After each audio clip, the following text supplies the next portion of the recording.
ഈ മനുഷ്യനും മൃഗങ്ങളും തമ്മിലുള്ള വലിയ വ്യത്യാസം എന്താണെന്നറിയോ? ഒരു പൂച്ച എന്താണോ അത് തന്നെയാണ് എന്നും, ഒരു മയിൽ എന്താണോ അത് തന്നെയാണെന്നും, അതിലപ്പുറം ഒന്നും ആവാൻ അതിനാവില്ല. എന്നാൽ മനുഷ്യൻ ജനിക്കുമ്പോൾ ഒരു കർമ്മ പദ്ധതിയും അവന്റെ മുന്നിലില്ല. അവനെ പരുവപ്പെടുത്തുന്നത് അവൻ വളരുന്ന ചുറ്റുപാടാണ്. അതുകൊണ്ട് ഒരിക്കലും അവന് പൂർണ്ണ സംതൃപ്തിയോ അല്ലെങ്കിൽ സാക്ഷാത്കാരമോ ലഭിക്കില്ല. അപ്പോൾ ഒരുതരം അപൂർണത, ഒരുതരം ദുഃഖം അവന് വേട്ടയാടിക്കൊണ്ടിരിക്കും.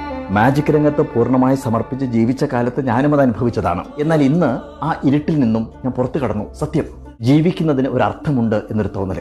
ഇനിയും ഒരുപാട് കുട്ടികൾക്കായിട്ട് പലതും ചെയ്യണമെന്നുള്ള വിശ്വാസം അനുഭവത്തിൽ നിന്ന് ഞാൻ പറയുകയാണ്. എല്ലാ ആർത്തിയും അത്യാഗ്രഹങ്ങളും ഒക്കെ ഉപേക്ഷിച്ച് ഒരുപാട് പേരുടെ കണ്ണീര് തുടയ്ക്കാനും അവരുടെ ജീവിതത്തിൽ പുഞ്ചിരി വിടർത്താനും ഒന്ന് ശ്രമിച്ചു നോക്കൂ.